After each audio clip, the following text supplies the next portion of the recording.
Yakobus pasal 4 ayat 13 sampai 17. Jadi sekarang hai kamu yang berkata hari ini atau besok kami berangkat ke kota Anu dan di sana kami akan tinggal setahun dan berdagang serta mendapat untung, sedang kamu tidak tahu apa yang akan terjadi besok. Apakah arti hidupmu? Hidupmu itu sama seperti uap yang sebentar saja kelihatan lalu lenyap. Sebenarnya kamu harus berkata, jika Tuhan menghendakinya, kami akan hidup dan berbuat ini dan itu. Tetapi sekarang kamu memegahkan diri dalam congkak, dan semua kemegahan yang demikian adalah salah. Jadi jika seorang tahu bagaimana ia harus berbuat baik, tetapi ia tidak melakukannya, ia berdosa. Bapak Ibu Saudara, jemaat Tuhan yang dikasihi Tuhan, dalam pembacaan kita ini ada satu nasihat dari Rasul Yakobus kepada jemaat Tuhan waktu itu, bahwa supaya mereka itu memprioritaskan Tuhan atau mengutamakan Tuhan di dalam kehidupan mereka sebagai orang percaya, orang yang mengikut Kristus, orang yang telah ditebus oleh Kristus. Rasul Yakobus menasehati, karena kenapa ada ayat ini saudara? Karena rupa-rupanya jauh sebelum kita menjadi orang-orang yang mengikut Kristus, jauh sebelum kita lahir, ternyata orang-orang yang sudah lebih dahulu percaya kepada Kristus, mengikut Yesus, mereka ini selalu mendua hati. Mereka ini selalu tidak peduli dengan Tuhan. Mereka ini tidak memprioritaskan, mengutamakan Tuhan dalam hidup mereka. Mereka lebih menyukai aktivitas, kesibukan mereka sendiri. Maka keluarlah ayat ini. Apa yang kita harus perbuat dalam kehidupan ini, saudara? Sebagai orang yang sudah ditebus oleh Kristus, sebagai orang yang sudah percaya kepada Kristus, sebagai orang yang sudah mengikut Yesus. Terkadang-kadang kita di dalam kehidupan ini seringkali juga memiliki sikap hati seperti ini. Kita selalu mengikuti kemauan kita sendiri. Kadang-kadang kita lebih mengikuti keinginan daging kita, keinginan hati kita sendiri, daripada mencari kehendak Tuhan. Tahukah saudara, bahwa ketika engkau masih berdosa, sebelum engkau lahir dalam dunia ini, Kristus Yesus sudah mati bagi saudara dan saya. Yesus sudah mati bagi saudara dan saya, tanpa kita mengerti itu. Mungkin kita sudah lahir sebagai orang percaya dari rahim seorang Kristen, seorang yang mengikut Kristus. Jauh sebelum itu Yesus sudah mati bagi saudara dan saya. Oleh sebab itu saudara, jangan kita menyia-nyiakan kasih karunia Tuhan, anugerah Tuhan di dalam kehidupan kita sebagai anak-anak tebusan Tuhan. Jangan kita bertindak sesuai kehendak kita sendiri. Mungkin planning kehidupan saudara, mungkin saudara punya rancangan, mungkin saudara punya kerinduan, memiliki suatu keinginan hati untuk berusaha bekerja yang lebih baik, maksimal dalam hidup ini. Tapi satu hal yang kita harus lihat di sini, bahwa jangan kita lebih mengutamakan kemauan kita sendiri, lebih memutuskan keinginan kita sendiri tanpa melibatkan Tuhan. Dikatakan di situ saudara, jadi sekarang hai kamu yang berkata hari ini atau besok kami berangkat ke kota Anu dan di sana kami akan tinggal setahun dan berdagang serta mendapat untung, sedang kamu tidak tahu apa yang akan terjadi besok. Terkadang-kadang manusia ini terlebih suka menentukan hidupnya sendiri. Rancangannya selalu tertuju kepada keakuannya sendiri, egonya sendiri. Manusia kadang-kadang memutuskan apa yang dirancangkan hatinya tanpa melibatkan Tuhan. Dan inilah kisah yang terjadi di dalam pembacaan ini.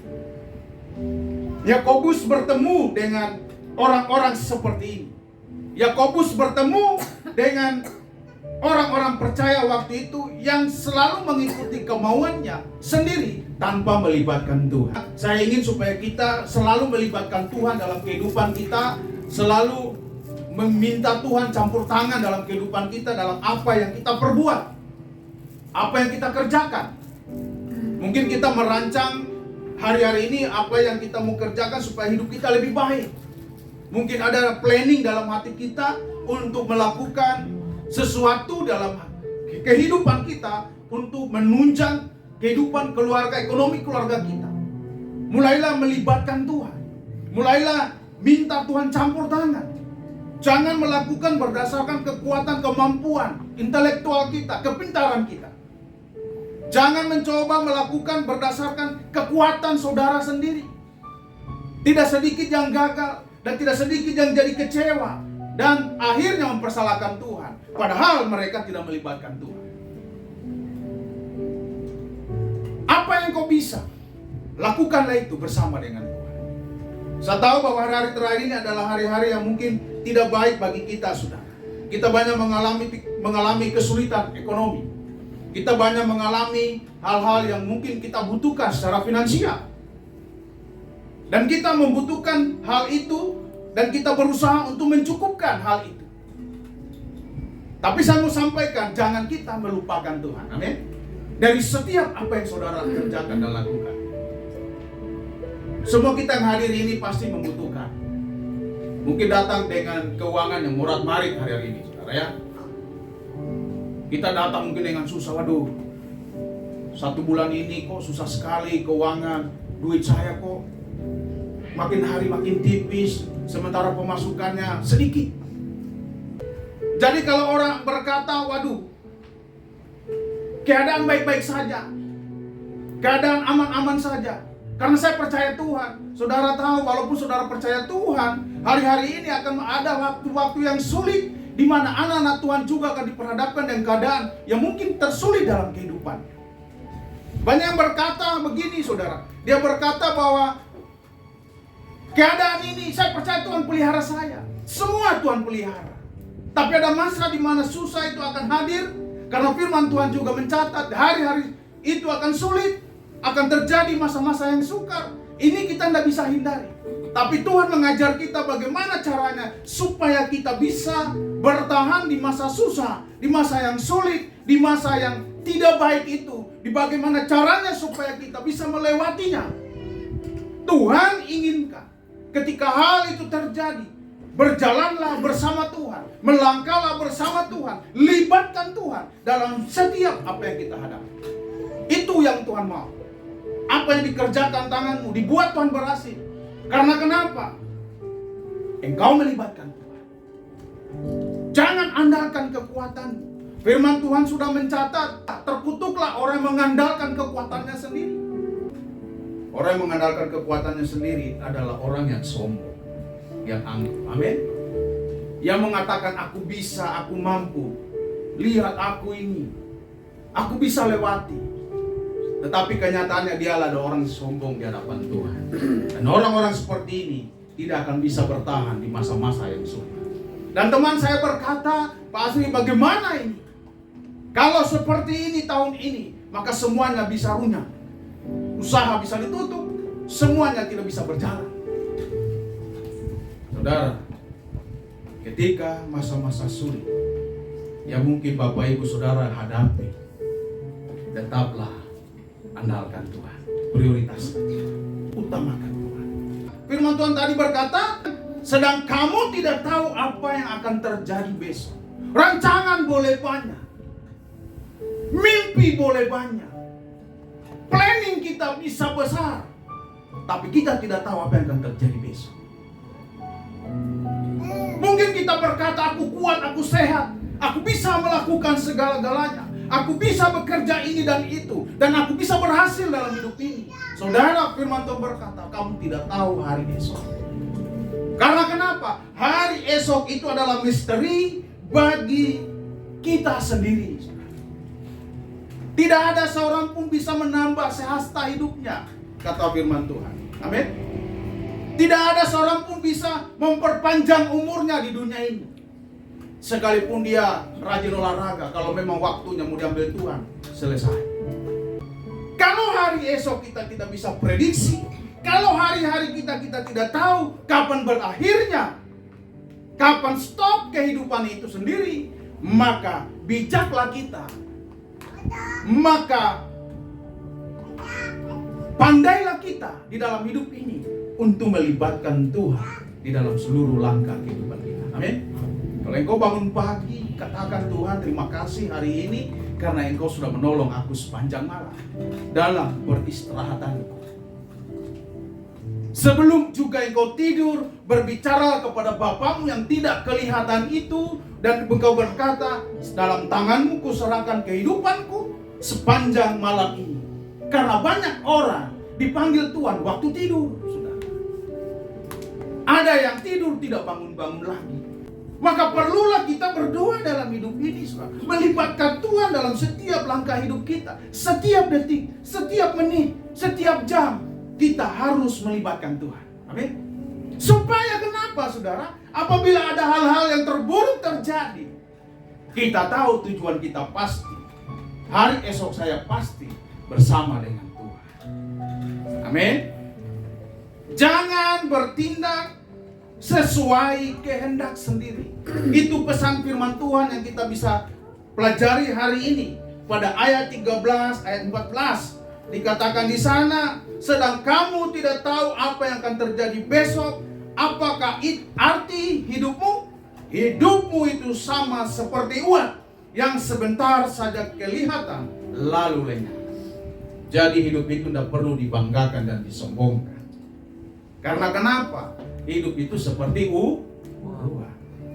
Mau ganteng, mau cantik, mau jelek, mau apa lagi? Buruk. Hidup itu seperti uap. Jangan bangga kalau hidung kita mancung. Jangan kecil hati kalau hidup kita pesek. Karena kenapa? Hidup itu seperti uap. Kalau mata kita bola, kita bersyukur. Kalau mata kita sempit, kita bersuka cita. Kalau kulit kita putih, kita memuji Tuhan. Kalau kulit kita hitam, kita memuliakan Tuhan. Karena hidup itu seperti uap.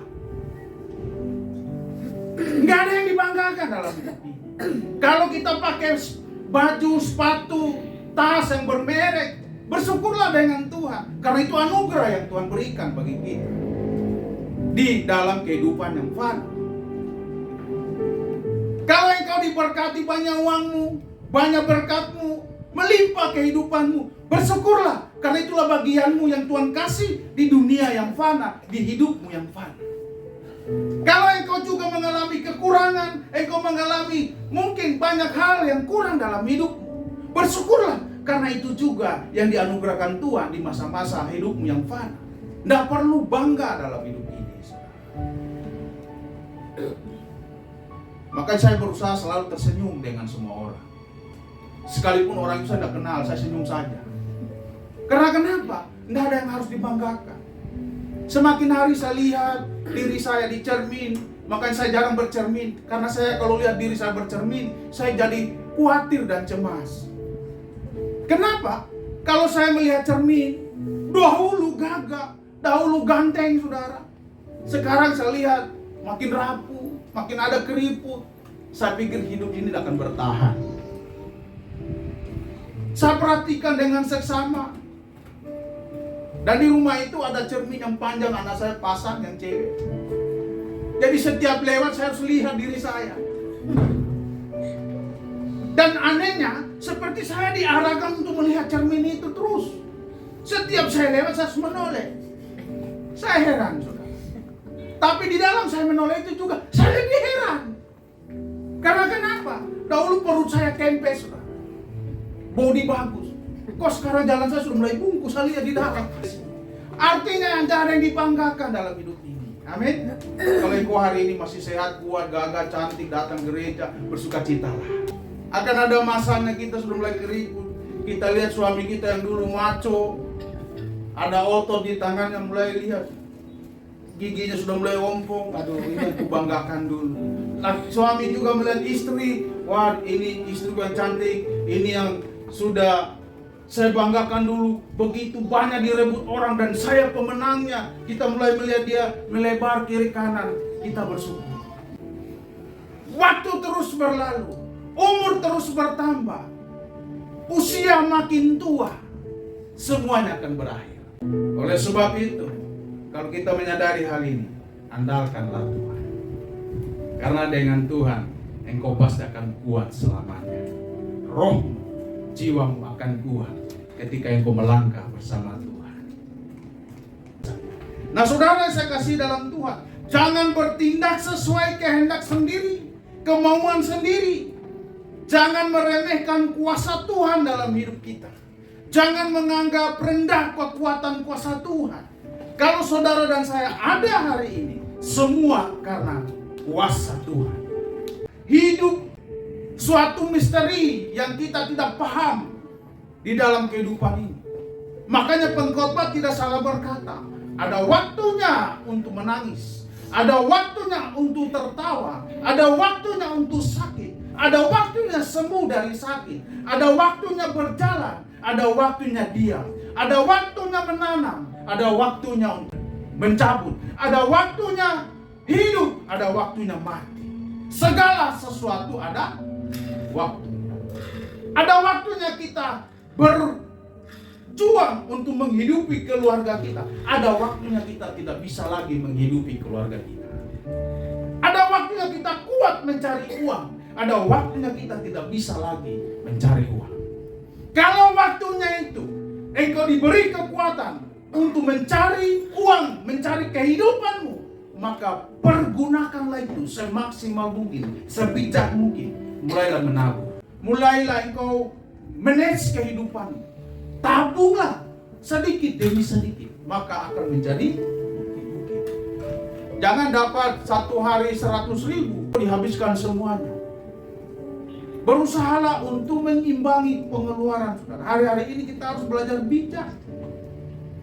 Karena orang kaya raya pun mengeluh dalam hidup ini. Orang yang banyak uang pun mengeluh. Apalagi yang tidak punya uang. Apalagi yang gajinya pas-pasan.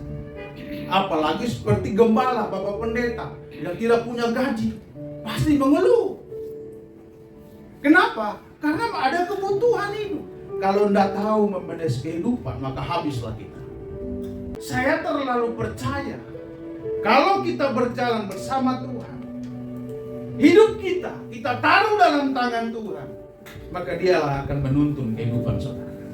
Dialah akan memberkati saudara. Amin. Jangan berpikir, wah karena saya bekerja ini Pak Pendeta, saya kan bekerja maka saya dapat berkat. Saya ada uang karena saya bekerja. Saya berlelah maka saya dapat. Memang betul, kita bekerja berlelah. Tuhanlah yang memberkati apa yang semua kita kerjakan ini. Amin. Kalau tidak kan ada orang bekerja tapi tidak diberi gaji. Ada satu cerita pilu dari seorang TKW. Dia bekerja berbulan-bulan saudara, tapi tidak dapat gaji. Gajinya ditahan bosnya, akhirnya dia keluar dari tempat itu, tidak dapat gaji. Ingat saudara, berarti kalau saudara pun bekerja, Tuhan yang memberkati engkau bekerja. Amin. Makanya andalkanlah Tuhan. Yang terakhir, ingatlah Tuhan dalam segala rancangan kehidupanmu. Kita lihat di dalam ayat 15 dan 17. Sebenarnya kamu harus berkata, jika Tuhan menghendakinya, kami akan hidup dalam dan berbuat ini dan itu. Tetapi sekarang kamu memegahkan diri dalam congkakmu, dan semua kemegahan yang demikian adalah salah. Jadi saudara, apapun rancangan saudara dan saya, apapun planning, kerinduan hatimu yang kau harus kerjakan, kata firman Tuhan berkata demikian. Kalau Tuhan menghendakinya, maka saya akan melakukan ini dan itu. Amin. Maka kalau kita berserah seperti ini, Tuhanlah yang akan memberkati. Tuhanlah akan bekerja. Apa pergumulan saudara? Apa yang menjadi kerinduan hati?